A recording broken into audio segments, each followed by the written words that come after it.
add on this, please, jump in as well. It's like for absolutely like crafting monetization, I'll be just speaking from my side. The thing is that crafting monetization within the app, it can be remarkable. It's so good. It's like crafting the very nice strategy for that. It's amazing. But when it's done, the second time which comes to play, and that's where the user acquisition strategy is kicking in, is to be able to target the most valuable user, the most engaged user who will be following this step and who will be monetizing to the highest revenue, to deliver the best revenue. It's like all the apps are created for one thing, to get the cash flow floating. So yeah, that's what is my kind of like aspect on this subject. Got it. Interesting. So I think with this in mind, right, given that there are many different aspects, at play when it comes to monetization, I'm pretty sure the audience is a bit confused right now. We are jumping topics all over. So I think let's first start off with ads and IAP. I think these are a little bit more linked, and then I believe about user acquisition, it's a different angle to look at things, which is actually just as important, right? So when it comes to ads and IAP, we kind of agree to disagree here, but the truth is it's important to plan in the beginning. But what would your suggestion be for a developer? So obviously certain games are more favored towards ads, certain games are more favored towards IAP. How do you think a developer should decide if they should focus their efforts designing on IAP, or should they focus their efforts on ads? As a first, at least in the early stages, right? What are some? Do you have anyone? Julian, do you want to go ahead and start off on this? Yeah, sure. First of all, you need to think about the monetization type of your game from the very beginning, from early days on. Because ideally, when developing the game concept, and I'll explain why. Because the monetization choice will guide your further game design choices. So if you think you will decide to go towards in-app purchases, you will definitely need to build a game shop and think how the game will push your players into this game shop, what resources you will need to introduce to the game to be later to sell them, how to make these points in the game where users lack these resources and may want to buy them. If you go towards ad monetization, for example, you need to think whether your game has natural breaks for ad placement, where you're going to place your ads. And in general, like also when planning your game concept, you are starting to think from the very beginning about your audience, your target audience, their gender, age, these demographic parameters, and about the genre of the game. Yeah, usually you plan it in the very beginning, and these choices already will navigate you towards monetization type choice. So it all happens in the very beginning and depends on a bunch of parameters, but primarily genre and your audience. Got it. So correct me if I'm wrong, what you're saying is simply do some research on the audience, audience and genre. So looking at references, have a good understanding on what kind of monetization you would typically be going for. Is that what you're trying to say? Yes, these are the factors to consider. Also, another point that you should start thinking about it early. That's also important. Of course. Yep. Yes. But don't forget that there is always a bit of space for monetization as well. Like, of course, you need to look at your competitors, what other titles are doing in the genre. But I know many examples when games were experimenting, going not towards what the market tells them to do, and sometimes it works. Interesting. Anyone has anything to add on this particular question, or else I'll move on to the next one? Yeah, Joseph, I think a couple of pointers from my side. I absolutely echo the statement that Julia has made. So as you stopped in your previous comment, that's where the magic of monetization comes in. I think if in-app advertising can help the developer get meaningful rewards, that should be thought of from a very user-centric point of view. Like, for example, inserting rewarded videos just because they are paying high CPMs doesn't make sense if the reward is not captivating for the user. Like, for example, you are giving just 10 coins in return for 30 seconds of user's attention. It doesn't make sense. Though the ad networks or the monetization partners are paying you like high CPMs, in the long run, you are bound to make some errors on retention and churn. So in a way, if the developers are able to incentivize the users with compelling rewards when it comes to rewarded video, it should be thought of first. Secondly, thoughtful placements. Like it should be very natural and intrinsic to the game design. Having said that, I know that I will attract a lot of negative attention from the people who are speaking, because we have seen nowadays that hyper casual games are a way of like just bombarding users with ads. We can delve into that towards the later half of the section. But from a natural and clean gameplay point of view, I think thoughtful placements, more importantly, attention to ad quality also, right? Like if you are showcasing and going big on ad monetization, wouldn't want to bombard users. I mean, you got the right user, you got the right time to target an ad, but if you're targeting with a bad quality ad, it just like hampers the user's experience. So ad quality also plays a critical factor when considering ad monetization. Interesting. Actually, now that we're on the topic of ads, right, I actually have a question for Valentina. So it's like, Kartik talked quite a bit on from the developer's point of view, where, sorry, the user's point of view, where you view an ad within the game, right? But from your perspective, you're probably coming from the perspective of, acquiring users. So is everything that Kartik said still applicable to from your point of view, or do you think the way to do it is slightly different? Love to hear your insight on that. And more importantly, I'd like to link it back to, how do you actually attract the right audiences to monetize properly? I'm guessing that's something you're very familiar with. Yeah, it's like what Kartik and what Julia are saying is completely right. You need to know your audience. You need to know like what is the usual behavior of the players in the game. When is the right time to monetize, to find these sweet points and to drive the right monetization strategy for it.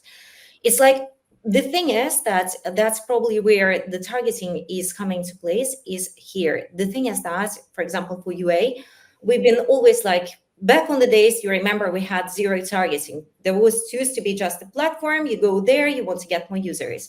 After that, we started to target like on age, on gender, because the customer will come to us and say like, we want to target only specific group. Or we want to target only their competitors or specific vertical. And right now we see like we have this most pushing trend right now, which is named AI targeting, AI user targeting. And it's something that is a little bit like standing aside, and it's the trend of 2023, and probably is going to be a trend of 2024, is actually looking at the overall behavior and app usage for targeting the right person. Got it. Awesome. Thank you for sharing. So I'll move on a little bit, right? I'm going to dig in a little bit more about monetization when it comes to ads, right? So Kartik, obviously talked about the design. Everything is very important. So I think on this note, I want to ask you more about the different kind of ads available and what are some considerations that a user should have. Because I understand you are saying, it needs to be designed to be very like intrinsically, as though it's like part of the gameplay. It's not too, like doesn't impact retention, blah blah blah, that kind of stuff. So for each particular kind, given that there's so many changes in the market right now, what are some of the ads that are available right now, and also how do you recommend people to use them in general? I know it matters, it varies quite significantly, but you know what I mean. Got it. Yeah. I think, yeah, since we are delving deep into the topic of monetization, I think as a ad monetization company, we would first advise that we would first look into what genre the game fits in. Like there are three basic cohorts in which the games fit in, like hyper casual, casual, and then hybrid casual, which is a new trend.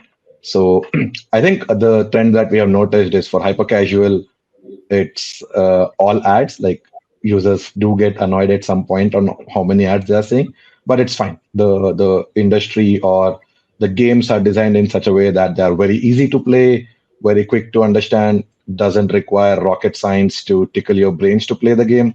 Like if a user is going in a tube or in a metro, they can just play the game and like you are getting the user's attention. So for those sort of games, monetization becomes important right from day zero. Like these folks, I think Valentina can add more, that they start user acquisition campaigns in a very aggressive manner. Like they have infinite pockets of dollars to spend, and they go aggressive since day zero. Like within 3 to 4 days, you see these titles are trending in the app charts across both Google and Apple. So you are wondering like how is this happening? So right from day zero, both the UA and the ad monetization engines need to fire at the same time. And for hyper casual, I don't think there's any restriction on what you call the type of ads to show. Go ahead, like showcase a number of ads. In my personal opinion, I have seen like there's this concept called as frequency capping, where you need to restrict the number of ads per user per session time. So on hyper casual, you can tweak it a bit, like the mediation partners offer refresh rate all the way up to like 15 to 20 seconds. So if you want to increase your monetization to be on par or more than user acquisition, you can reduce the refresh rates on banners or on interstitials more in a way that a lot of developers tend to do this, that they implement interstitials and rewardeds non-intrusively at right points. But given the costs of, as you rightly pointed out, the trends, the cost of acquiring a user is going up given the market economics. So publishers do get, I would not use the word greedy, but they need to make money for themselves. So they try to find more methods of popping up these ads. In some ways, as a user, it might not be very intrusive or very seamless. You might find that why am I seeing a full screen ad here? But yeah, for hyper casual, that's the secret mantra, right? Like your game lifespan is 3 to 4 weeks at max, and you want to make the maximum buck out of it. So that's on hyper casual. I can delve into casual and mid-core later, but if anyone wants to add in here, probably, yeah, they can go ahead. Anyone else want to? If not, I have a quick follow-up question. So, I think you could, if you could do just be slightly more brief about the other genres, right? So it's more like what should the audience, if they are designing a game, I'm pretty sure, for example, if I'm a developer right now, there are audio ads, they are rewarded, there are interstitial, there's banner. How should I? So, for example, if you play a mid to hardcore game, Julia could back me up on this. You almost don't see interstitial because audience would probably, they don't like it, right? They'll complain. So, but on the flip side, as you rightly mentioned earlier, hyper casual games is just about as much as possible to increase your D0 or your ROES as early as possible. So my question is more like a for other, what are some considerations, or how would you recommend your partner go about doing it? So for example, I have a game that's mid-core, it's not clear cut. I'm not sure if I should actually put banners. The straightforward way would be A/B testing, but do you have any other, from your point of view, any other insights that you could share that developers could potentially try? Sure. I think we follow something like MMCT. That's what we call it, like mediate, measure, cohort, and test. Okay. So I think once you come in, like I think if you are right into monetization, you have already chosen the mediation partner to work with. So for example, mid-core games do not prefer banners. But then it's at the end of the day, banners do make some money. So try it on like 10% of your users, do aggressive A/B testing to see like, okay, let's use test and control groups to see if introducing banners to select users is making sense. And again, identifying which users to showcase banners makes important, right? It's a very pivotal part. And if you're showcasing banners to a user who is already seeing like 10 rewarded videos in a day, it doesn't make sense to target them. So the way you cohort those users and showcase this different ads or new formats you want to introduce plays a very pivotal part. And once you are seeing results, I think a key call here from my experiences is each ad monetization partner has a unique strength. For example, when it comes to InMobi, we have unique strength in tier one markets on a particular ad format, say, for example, on full screen or on banners. Competitors network might have a different strength in that market. So a lot of publishers think of adding ad monetization partners as a struggle. But if you are wise enough to put in that initial effort, you want to look for ad monetization partners not to replace each other's revenue, but you want to add them so that your monetization stack can increase. So my suggestion would be, do not settle for one ad-on partner if you are getting more value by adding 4. So how do you want to test each ad-on partner? How do you want to do A/B testing with them is totally up to you. And we have seen that better the competition by adding more players, the better the yield for you turns out to be. Interesting. Sounds like sort of work. So maybe it's a good, maybe you guys should look for a publisher like us. Nah, just kidding. So on this now, I mean, we do spend a lot of time on it, right? I mean, exactly like you mentioned, it's about a lot about A/B testing. But I think one thing that's very interesting for our audience is that you did mention, one way of how to do it. If the audience have any questions on that, to dig in a bit further, feel free to reach out to Kartik and us. On this note, also, I've been told that if you guys have any questions at all, please feel free to put it in the comment section. Someone from the conference will actually let us know what your questions are, and we'll answer them at the end of the panel, right? So sorry for the little break. I wanted to make sure everyone knows that. So back to you, Julia. We talked a lot about ads, about how we should do A/B testing, how we should use different partners. What about from the IEP point of view, right? You mentioned earlier that we need to do stores, we need to design it. But what are some specific things that you think people should be doing? For example, let's take let's just do something similar to Kartik, where you go general across different verticals, and then maybe we could dig in a little bit, like maybe in a couple of interesting verticals such as hybrid casual later on. Well, I will probably start from a very broad thing about the spectrum of games, and I will add towards what we were talking before about. So you were right that there are certain tendencies. Oh, hello, Maria. Hi. Hey. So there is a spectrum, and there are certain of genres, and there is definitely certain tendency that mid-core games are leaning towards in-app purchases, and while hyper and hybrid casual are leaning towards ad monetization. And there are genres in between, and all this mixture of hybrid genres is happening there. However, there is also space for experimentation as well. As I mentioned, and you can see that genres that are typically in-app purchase monetized, they sometimes experiment with ad monetization, and it really works. Speaking about in-app monetization, I mean, generally speaking, there are always things you need to keep in mind is that you need to build a very powerful and strong in-game shop. Ideally, it should be a personalized game shop where your players will have all the resources they need. You also need to develop special offers so people get these offers at the right time and at the right moment in their gameplay when they need these resources. This is very general rule of thumb. Then if we're talking about things and strategies to power up these basic things, to power up your in-game shop, to power up your special offers, the effective strategies would be attaching your special offers to in-game events when players experience some positive emotions, when they are more engaged in the gameplay because it's some event, let's say Christmas event or Halloween event. Also adding some time-limited discounts, again, sometimes related to events.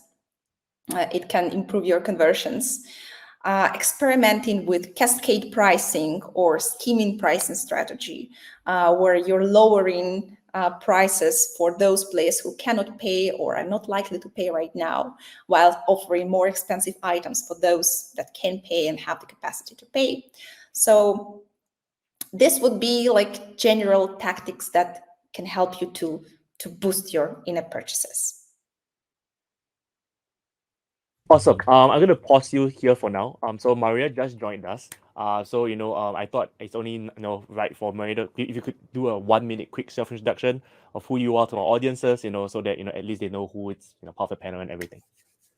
Yes, I do apologize for this late arrival. Unfortunately, initially I got the wrong slot or time zone for this, and this is why. I am the director of demand growth at Agile. Agile is a rewards-based platform that powers up both advertisers and publishers. So anyone who's an advertiser and a game developer can come to us and run user acquisition campaigns, in which then the users are also rewarded by the publisher. So similarly to Gamelight, we just have a platform that consists of a lot of external publishers and a lot of rewards apps, but also gaming pubs as well. So thanks for having me, and apologies again for the late arrival. Awesome. No worries. I mean, it happens, right? It's when you're doing something cross borders, cross time zones like this, it happens, so it's fine. But anyway, back to you, Julia. Sorry, I can't pronounce your name the way it's supposed to be, so I'm going to call you Julia, right? Okay. Yeah. So back to you, right? So you mentioned a couple of interesting things. I have actually many questions, right? But before I even asked you, one thing you mentioned was you said designing a powerful store. So can I clarify, when you said a powerful store, you actually mean like the ability to customize what's being sold, or if that's not the case, what do you actually mean by powerful store? Yeah, of course, a powerful store implies that it offers your players with all the resources that they need. That's very basic. That's what the store is about. But you're right that by powerful store, I mean a dynamic store, a store that can adjust towards a player. So depending on certain factors, most commonly paying capacity of players and their previous history of purchases, we are showing players those offers and those deals that are relevant for them. The goal is to improve conversions and to raise the average check. I'll give you a couple of examples. So imagine you have a lot of non-paying users. Your goal, first of all, is to convert them to the first purchase. So does it make sense to show them an offer with $100 in the first place when they open the game shop? It doesn't make sense, right? But your goal is to bring them to this in-game shop. Therefore, you may be offering free rewards that are updating. Let's say every day you're entering the shop, you're getting a free reward. This way, you are making your players visit this in-game shop, and maybe they will see some nice bundle nearby and buy it as well. Or you may use discounting techniques as well with your non-paying audiences and offer them a small pack for $0.99, so you convert them. On the other hand, when we're talking about whales, those players that have a capacity to pay you, it makes sense to show them more expensive offers and to show them more unique offers, because these are players that are interested in something unique, some customizations, something that will bring them positive emotions and make them stand out from the crowd, because these are already your loyal audiences and probably they have a lot of resources already. So you don't need to sell them like basic resources, but you would go towards more VIP content, customizations, and offer it for a high price, because your goal also may be to increase your average check. So if these players can pay you more, why don't use this opportunity and sell them for a higher price?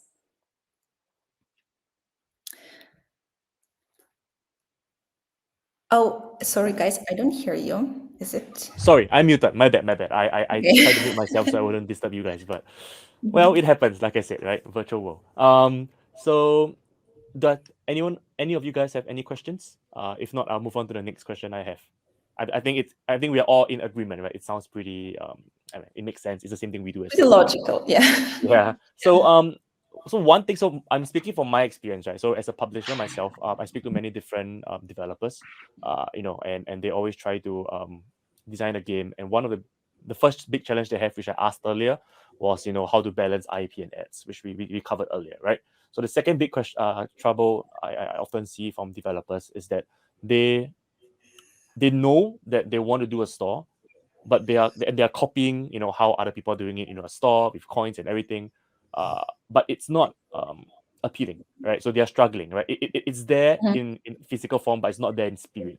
So with this question in mind, right, do you have any tips or suggestions? Or I know it's a really tough one, right, because it delves to game design and everything, but do you have any suggestions from your experience at Valentina, about what are some things that people do that could usually make sense or see some success? Some tips that would make your store more appealing, yes, to players. Well, first of all, like the design of the shop is important. Of course, just visually appealing bundles, like it should be something that players like seeing. Yeah, we're all visual people. But even more importantly is this aspect of shop personalization that I've mentioned. I think this is where the success comes from. Like, you need to adjust your display of the shop towards the player who opens it. Let's say I recently was playing a Monopoly Go game, yeah? And, on the top of the game shop, they have a carousel with different offers, starting from a small one, like $0.99, then $4.99, then $9.99, and so on, increasing in that way. If you purchase this offer for $0.99, which I did, you do not receive this offer anymore. So what you start to receive is the offer which starts at $4.99, let's say. And it makes sense because what they're doing with you, they're basically upselling. And this is what helps you to generate more money. Yeah. Awesome. Yeah. So from what I'm hearing so far, what you're suggesting is optimizing their live ops, which is one big thing that many people know it's important but don't really do it well. So with this in mind, I'll ask the panel, if you guys have any questions at all about when do you guys think? So we talk about when's the best time to look at ads and IP. It's basically at the start when you're designing your game design document. What about live ops though? When do you guys think is the good time to start? And I let Julia speak quite a bit now. Any one of you want to start off with this question? If not, I could ask Julia, because I'm pretty sure she's dying to answer me right now, because it's literally her passion. So Julia, yeah, in go ahead. purchases and live ops. Yeah, that's my piece of cake. That's true. Well, the truth is that in the first stages of game development, developers often do not think about live ops, and I can understand them, because their goal at this point is to make a cool game. First of all, they need to make a very strong core that will retain players, that will make them come for more and more. And then on top of that, later on, they try to develop live operations. Logically, this seems like a logical approach, yeah. But it has certain shortcomings, which I want to point out. So my personal opinion, it's not only because I'm excited by the topic live ops and because I'm a fan of live ops or whatever, but my idea would be to start thinking about live ops as early as possible during the development of the game, before the launch, because live ops is based on certain infrastructure. So to run a dynamic in-game shop, you need infrastructure. To run certain events in the game, you need certain infrastructure for that. And if you don't plan this infrastructure in the beginning of your journey, you will find yourself with a hard-coded shop, you will find yourself with hard-coded segments, and you will not be able to run live ops effectively later. So you will, in the end, you will either need to release a lot of updated versions of apps every time, which is very time-consuming and resource-consuming. Or another option, you will not change anything in the game, and it will be always the same, which is not the road to success. Or you will need a lot of refactoring in the end and add in remote configs and so on, but post factum. So my recommendation would be to start planning your live ops activities in the development stage, and starting to plan what kind of remote configs you need and what kind of tools you need to put at the basis. So later on, when the time comes, you add on live ops into the game very naturally and seamlessly. Awesome. So I'm just going to ask one more live ops question before I move on to because right now basically we went in depth when it comes to IEP. When it comes to talk about optimizing IEP, it's about live ops. So one more question is what do you think is the best way for a indie developer to actually try it out, right? I mean, you have talked about many different things that they should be looking at, but as an indie developer, if I'm an indie developer, it sounds too overwhelming. So what are some things that you think move the needle the most? Like statistically speaking, for example, I've only have 10 hours. I want to do one thing. What's the one thing we recommend? Yeah, definitely. The problem with indie developers is the lack of resources, right? That's always the problem. So how do we tackle it? One option that some indie developers come towards is just hard coding everything, but that's not a solution because yes, it will save you time, but it will not make your game flexible, and it will not lead you to success. Navigating would be, my advice would be the following. Among all this variety of different personalization tactics, lots of A/B testing, focus on the most important things. So do not A/B test like every little detail and color of a button, but still you need some infrastructure for A/B testing, and you need to A/B test certain things, big things, crucial things that may have potential, like big uplift on your metrics. How do I know what's big? You know, like that's the question. Like how do I know what's big? I think that's the most important thing that I hope people could take away from. Yeah, I mean, when you're planning an experiment, you need to put a hypothesis like how big this uplift can be. And it's a bit of experience, it's a bit of gut feeling, honestly. But if you see that the potential uplift may be like, I don't know, like liter percentage, you do not go for this thing. Like, I don't know, changing the color of a button, right? If a corporation like Google can afford it, your little indie studio doesn't need that. But A/B testing pricing in the offer, yes, it makes sense. Why not? Because we all understand that if a player, let's say, I don't know, in one country sees an offer for $5, it will mean one thing for them. If the player on another part of the world will see this $5 offer, they will just say no. So certain things like pricing in the offers or content in the offers, they need to be tested. Got it. So just to make sure I understand, it's what you are suggesting is, look at, for example, revenue stream, which one has the highest percentage of revenue, or which one you believe is underperforming significantly, and you A/B test that, because that would move the needle the most. That's basically what you're saying. Am I right? You need to look at the potential result of your A/B test. Of course. Yeah. The hypothesis, basically, what you think could do a lot better, and test that, and that's what you would recommend. Yeah. Perfect. Also, yeah. So, like I said, right, we have talked a lot about how we actually go about doing IAP.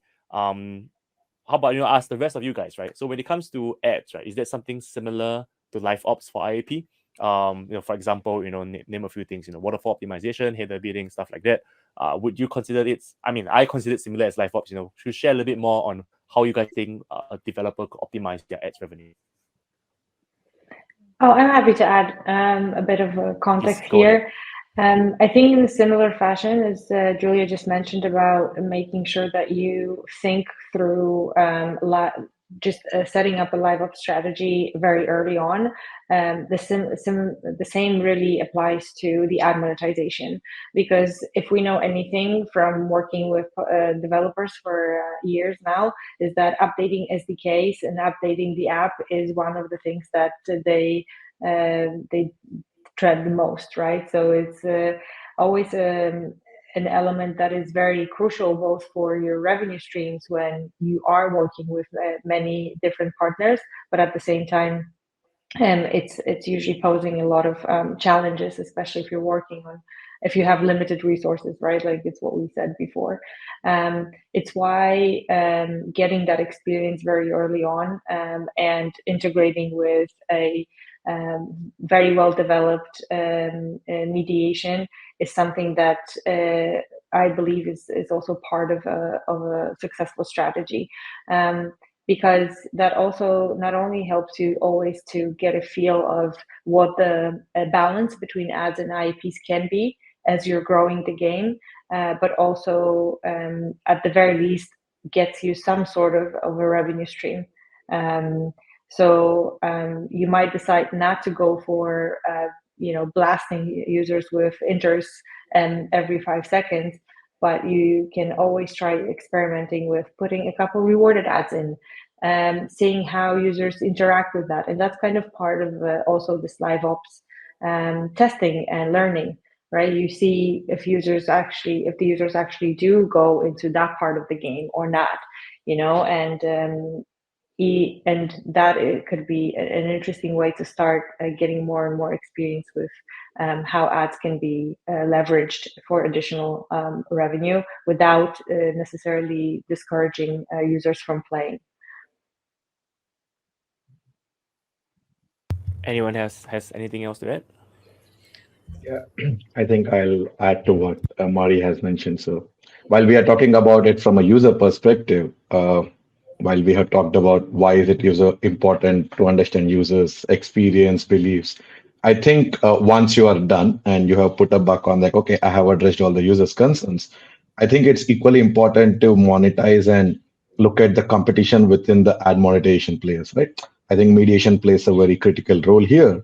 But once it comes to mediation, a lot of ad monetization partners, like say if in the waterfall setup, would be pushing for 100 to 120 line items on, let's say, banners for a particular tier one markets.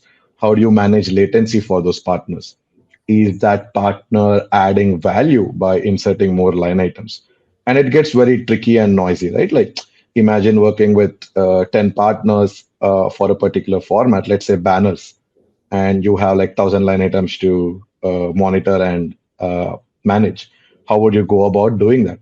And like for a not for an indie studio, but for a decently mid-sized company, this is where analytics kicks in, right? How do you make sure that adding new line items is actually increasing your ARPU? How do you manage them? That becomes quite critical. And secondly is yes, do not bombard users with ads. Try to balance them off with do not like I would say again, as I mentioned earlier, it would receive some slack. Do not get greedy in terms of higher ECPMs for rewarded ads. Think of how compelling the actual reward is for the user, because many a times I hear complaints that hey, Palli, we got a higher CPM, but the churn rate has increased. And then we have an obvious answer, like you have increased your rewarded video frequency cap by like say X%, and you have seen a significant reduction because the end rewards were not actually enticing. So how do you manage that? It becomes quite critical. So I think waterfall management, ad monetization, stack management, do not like be hesitant to change networks within your stack. At sometimes seasonality kicks in and a particular ad network might give you better yield. Talk to your account managers from these companies regularly and see what they have to say. Because that part, many people in this era of ML and AI think that their bidders are very well adapted to take care of it, while it is true to some extent. But I would say like human intervention is obviously required, and they would have more knowledge on what their company strengths are. So talk to them regularly to see how their suggestions can improve your water or monetization stack to a better extent. Anyone else have anything to add? So all right, yeah, because I was just looking at Valentina because she unmuted herself, so I was wondering if she's gonna speak. No, it's like I absolutely agree with guys, because to be honest, it's like the most important is to know the user, to know your audience, to know what's going on there, to be trying different kind of approach to mingle it between in-app and admon. That's absolutely important. It's like, it's like for me, I'm working for a little bit a different kind of concept. We are just monetizing within. So kind of like it's a bit different, our platform. But anyway, it's as well, like for us, for example, I believe that Julia was talking more about this. It's as well like we are helping in terms of monetization to our clients, because anyway, we are a rewarded platform. So we are finding a very right moment as well from our side to give a little bit of extra little incentive, soft incentive there in this moment in order to make this moment of monetization more important to the users. And I believe that a lot of rewarded platforms, they're working on the same kind of concept.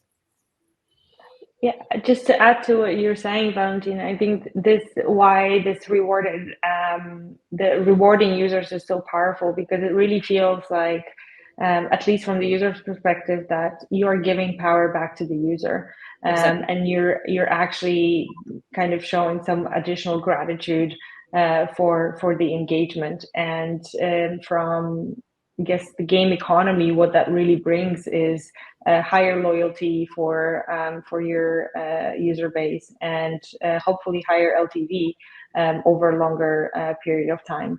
So it's an interesting way to really double down on leveraging this symbiotic relationship between publishers and advertisers, Absolutely. also within our ecosystem.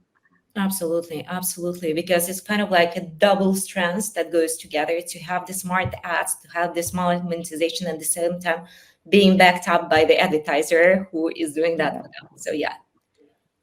Definitely. Awesome. Thank you for sharing. I mean, it is one of the newer trends in the industry. I would say, people are trying it as well.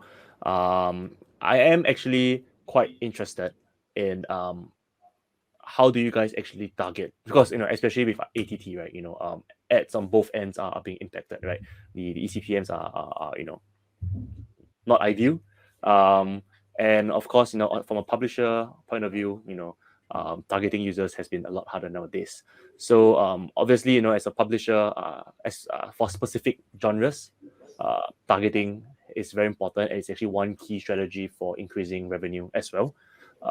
So what do you guys have to say about that? Like what are some tips and suggestions, when it comes to getting the right users into the game? A right user could sometimes determine the retention, the ARPU, and so on and so forth. So yeah, anyone want to take up this question? Yeah, we are interested.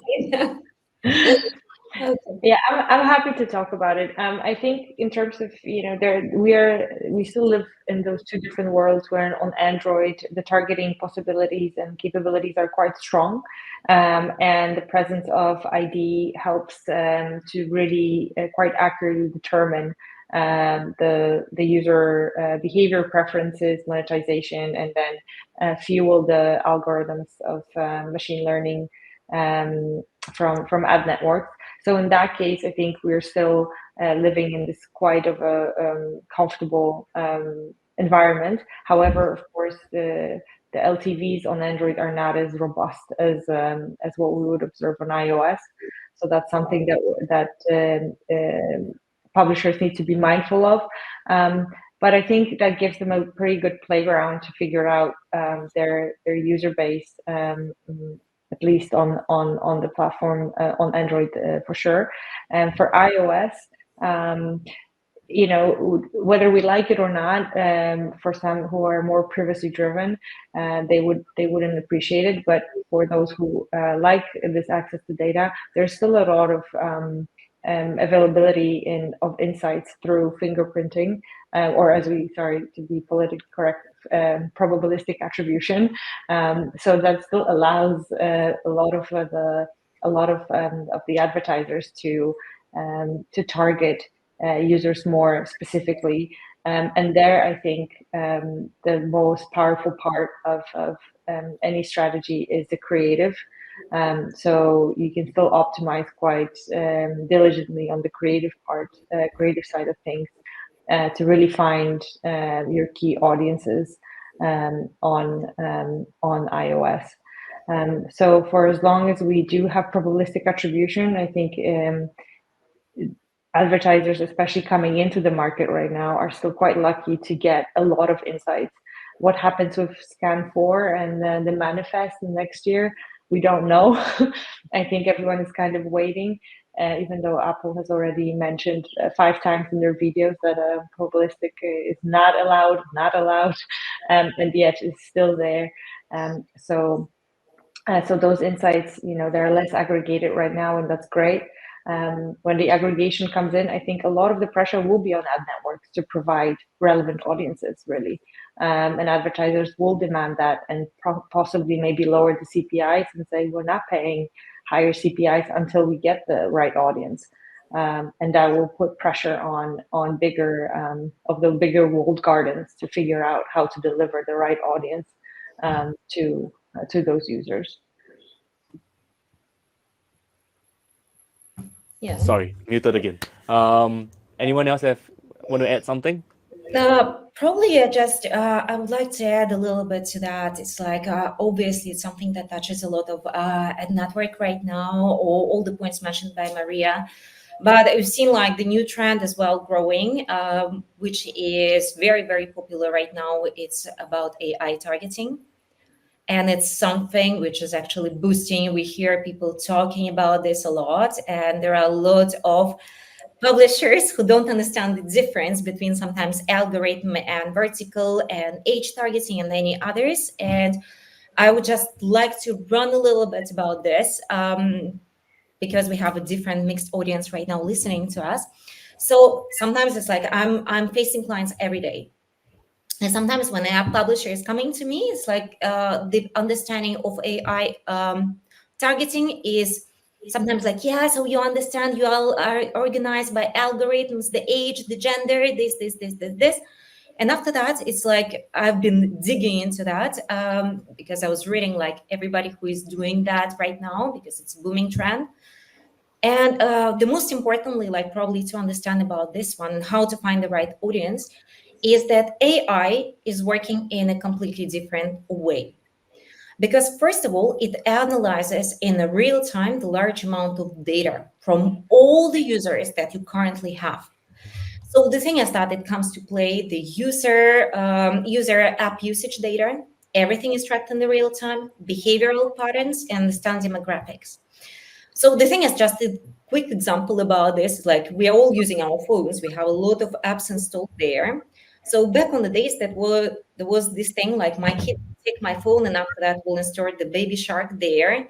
And then my husband will install some kind of like football apps there. It will be completely messed up. So if I'm targeted with the historic data, I will not be a good user, to be honest. So right now, when it's happening with the AI, it actually tracks the whole stuff what is going on. It's very crucial. And another thing is that it actually like manages to find the best user within all this mass on its own without one person being standing there and managing the campaign. So it's all done. And the thing is that it gives the highest retention right now. That's why there is such a big buzz right now about it all. There are a lot of companies which are suggesting it, working it. Everybody has their secret there, but there's parameters which are kind of like making it a little bit common. So my tip about this in the coming years, in this year, to try to use AI for targeting, to see how it goes, allocate a little bit of the test budget, but to find the users which are applicable for you.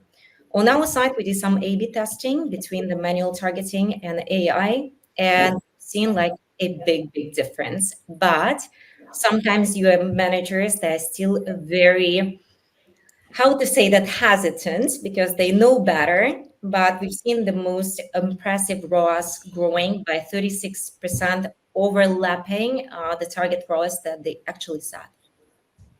So yeah. Awesome. Yeah. So we're actually running a bit low on time. So actually, I have one last question. Which actually you have actually answered it as well, Valentina. So probably I'll skip you on this, right? So the question is, what as last question, how do you guys see 2024 to be like? What are some trends that you guys would suggest, developers to keep an eye on, especially when it comes to monetization? So, Valentina, she has talked about AI being one of the things that she think would be a big trend. So, I'll skip Valentina. The next person that go, Julia, do you want to go ahead? Yeah. What you think the trends are? Yep. Sure. I can share with you actually some data and good predictions. I don't know if you're subscribed to Mariusz Gazijewski from Google. If you don't, subscribe, because he always posts really, really good insights. And everyone now calls him Santa Mariusz because he brought really good news to the industry. So if in 2022 we saw like a decline, especially in in-app purchases, like the decline was around 20%. This October, the trend is quite positive, and we're actually looking into growth of in-app purchases by 8-10%, I think. The ad revenue market is also going to grow in next year, so the predictions look pretty positive. And in general, the mobile gaming market has quite positive trends, excluding the post-COVID anomaly, let's call it this way. So I wish everyone good revenues in 2024. Thank you. We are building an IAP game, so I'm looking forward to it as well. So sorry, I digress, right? So Kartik, your turn. The quick, 1.5 minute wrap up on what you think is the next up and coming trend. Yeah, I think with publishers targeting users globally, consent becomes quite an important thing. Like we have seen GDPR in the European Union and CCPA in the US. And I think it's a big year for US elections too. So a lot of publishers will come up with a lot of advertisers, or so not advertisers or publishers, but the nations or the governments will come up with laws safeguarding their users' interest. So while we in this panel will discuss about advertisers and publishers, I think you don't want as a publisher to be bombarded with 10 laws impacting you. So in a nutshell, I think with Google also mandating the consent framework in collaboration with IAB, consent and consent management becomes key for publishers.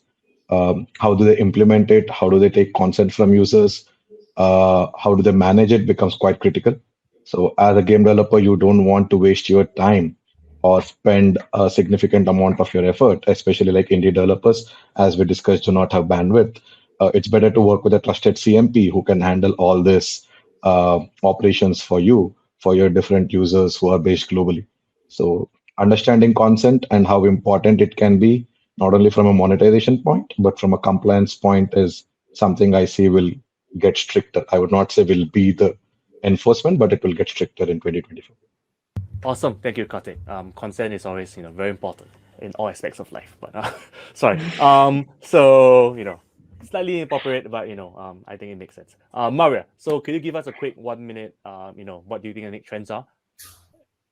Yeah, I think to combine what Valentina and Kartik said together, I do believe that more and more will be put on the bigger service providers and networks, as well as other platforms in terms of guidance. And so a lot of the, especially new advertisers and publishers, will look up to finding best practices in how to work with less granularity. So how to leverage the AI models better, or how to manage that privacy landscape. What Kartik mentioned, I think all of that will be also a big trend as new players come into the market. But I also believe that we will continue to see a lot of innovation, because with more and more restrictions, when you're kind of pushed against the wall, you have to try and find a way to make it work. And it's where I see that the alternative monetization strategies will come into play more, and of course that helps a lot to have platforms like GameLight, like Agile, where we offer that, and same on the product side. So whatever all the services that Julia's offering within LiveOps, where product still will remain key, but requires a lot of innovative approaches, will become very, very important for publishers. So that's awesome. my take. Awesome, thank you. I personally do agree with all of your takes. All of them make sense. Before we wrap it up, right? We actually do have one question from an audience, so I'll quickly ask them right now. So this question is targeted at Kartik, right? So I'll just repeat what he said, right? He said he or she, I'm not sure who this person is. So thank you, Kartik, for mentioning the importance of testing different networks prioritization within the waterfalls and talking to account managers representing those networks. Do you foresee more publishers switching to pre and post bidding from waterfall, especially if after the changes Google implement? I think after the changes Google will implement in January. Do you get the question? Do you want me to repeat it? Yeah, I get it. I get asked about it every day. I think that's a very interesting question from a developer point of view. So bidding has taken over. A lot of folks are still wondering whether to stay on waterfall or whether to go to bidding. I think I would give a slightly mixed answer here. Try it out. Like I do see publishers using bidding only for certain formats, like for full screen. Some networks are pretty good in delivering eCPMs, so have full screens on bidding. whereas some partners are okay on waterfall for banners. Test it out. Like if you see that as a developer, some networks, and again, I go back to the laborious task of managing networks in your stack. If a particular network is doing well on banners via waterfall, let it be. Like there's no need to move it. But if industry as a collective is moving towards bidding, as we see that happening, there is still room for hybrid monetization setups. So test it out. For some publishers who are massive, waterfall still works. We cannot cite names, but for some publishers who are just starting up, bidding is easy, right? It's one placement per format. Test it out with networks. It gives equal opportunity to everyone to bid on. But if you have an enhanced waterfall setup, you have understood your users really well, like for well-established studios. I'm guessing that these studios have in-house analytics team to know their users better than anyone else. So the first-party data these studios have will be unparalleled. So they will develop more enhanced and advanced methods of monetization. But if the user who has asked that question is coming from a indie point of view, do invest some time in testing to see which works better for you. Awesome. We have one more question, but before I ask that, anyone else want to add anything? If not, I'll move on to the next question. I think I just wanted to do a shameless plug and say that if anyone is lazy and doesn't want to do any waterfall optimization, we invite them to taste Wave, which is a bidding only mediation, and we're happy to have Inmobi as our partner there as well. Well, take a chance, right? Shoot a shot. All right. So the next question, right? I'm guessing it's targeted at Kartik as well, but I believe anyone else who wants to, ask could answer could join as well. It's Louis from @inmo here. What are your thoughts with in-game play ads? Billboards, poster, etc. Are you using them in general? Is the development effort worth the ARPPU? Oh yeah, very interesting question. So No, sorry. I think I can. APRPU, but I think I'm guessing it's ARPPU. Yeah, average revenue per paying user. So I'm guessing. all right, Because I mean it's APRU, but yeah. Anyway, yeah. Probably a typo. no, yeah. Go ahead. All right, I think I can take this part. I think we wanted to cover the emerging ad formats in our discussion, which we slightly deviated from. But I think in-game advertising or blended in-app advertising is one of the new trends we saw last year. We saw a lot of emerging companies in the form of Adinmo, Anzu, Gatsby.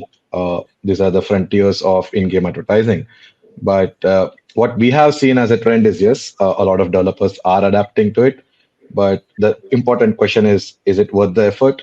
I would say from an ad network point of view, it's very easy for us to plug in. It's an immediate source of revenue. But I think from a developer point of view, these ads are not like a traditional banner, interstitial, or rewarded ads, right?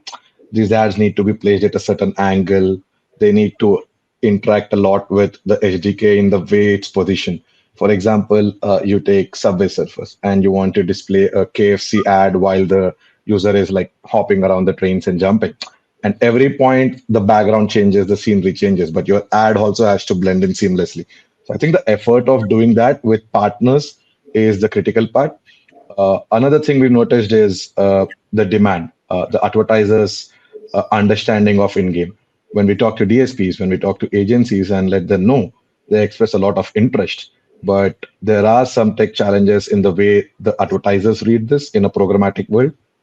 Whereas if we go for a PMP or a private marketplace or a guarantees deals, we can lock them in.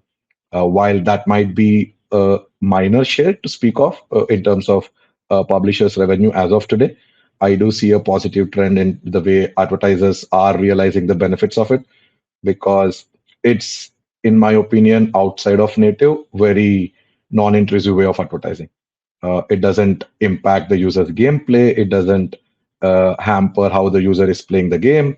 And the best part is it gives enough attention span, right? Like for example, you take rewarded, the maximum span you get is 30 seconds. You take banners, like we have seen developers put refresh rate of like 10 seconds. But let's say you are playing Subway Surfers and you are a pro player, you can like play for 10 minutes and that ad just sticks. So you are seeing the KFC ad for a longer duration until you die or until you crash in the game. So the user attention span is of utmost importance when it comes to in-game advertising. So that's my short take on it. Probably like I'll give it to someone who can add more. Is anyone going to take this question? If not, I'll just wrap it up because I think we are slightly over time as well. Awesome. I think thank you for all of you, for taking the time off and giving this panel. I did learn quite a bit, from different perspective on how you guys think when it comes to different topics. So once again, a big thank you. And the audience out there, if you guys have any questions, if you're interested in whatever what panelists are doing, please reach out to them on LinkedIn. They're all on LinkedIn. You can search their names, search mine as well. At us, we are friendly people. We won't bite. So just reach out.